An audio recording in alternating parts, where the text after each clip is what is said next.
ثم انتم، پھر تم وہی ہو نا تم، ہؤلاء تقتلون انفسکم، کہ تم قتل کرتے ہو اپنوں کو، یعنی اپنے دوسرے بھائیوں کو، بنی اسرائیل کے جو 12 قبائل آپس میں لڑتے تھے، وتخرجون فریقا منکم من دیارہم، اور ایک فریق دوسرے کو اس کے گھر سے نکلنے پر مجبور کر دیتا ہے، تظاہرون علیہم بالاثم والعدوان، اور تم مدد کرتے ہو ان کے خلاف دشمنوں کی گناہ اور ظلم کے اوپر۔ ظاہر ہے پھر جب اندر میں پھوٹ پڑے گی تو باہر سے بھی آپ کو پتہ ہے جن لوگوں کے انٹرسٹ ہوں گے تو پھر کافروں کے ساتھ مل کے اپنے مسلمان بھائیوں کے ساتھ یہ تم سلوک کرتے تھے۔ ظاہر ہے بنی اسرائیل تو اس وقت مسلمان ہی تھے نا، سابقہ امت مسلمہ ہے۔ وَإِن يَأْتُوكُمْ أُسَارَىٰ، اور جب وہ قیدی بن کر تمہارے پاس آتے ہیں، اچھا جب قیدی بن کے آتے ہیں تو پھر ان کا خون جوش مارتا ہے کہ یار یہ تو ہمارے ہی ہیں، ٹھیک ہے، تو پھر وہ کہتے ہیں وہ اللہ نے بڑی ترغیب دلائی ہے کہ قیدیوں کو آزاد کیا جائے اللہ کی راہ میں، پھر وہ فدیہ دے کے ان کو آزاد کرتے تھے، کہتے تھے تو ثواب کا کام ہے، حالانکہ وہ بیچارے غلام تمہاری وجہ سے بنے ہوئے تھے،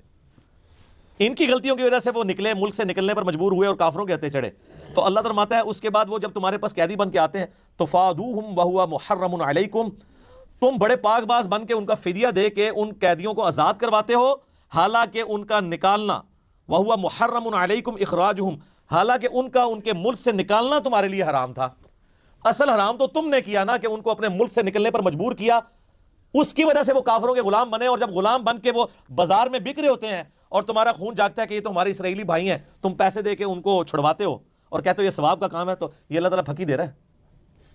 یہ پھکی ہے، اینٹی وینم ہے۔ افتؤمنون ببعض الکتاب وتکفرون ببعض، تم اللہ کی کتاب کے کچھ حصے پہ ایمان رکھتے ہو اور کچھ کو چھوڑ دیتے ہو، یعنی اس پہ تو ایمان رکھا تم نے کہ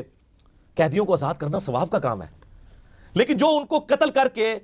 یا ان کو مجبور کیا اپنے ملک سے نکلنے پر، وہ بھی تو اللہ نے کتاب میں ہی نازل کیا تھا، اس پہ تو تم ایمان نہیں لے کر آئے، آدھے دین اپنی مرضی کا لے لیا اور آدھا دین اپنی مرضی سے چھوڑ دیا، اور یہ سب کچھ ہم بھی کر رہے ہیں۔ یہ مسلمانوں کے اندر یہ رائج ہے کہ وہ رمضان شریف کا خدا اور ہوتا ہے اور غیر رمضان کا اور۔ رمضان میں ماشاءاللہ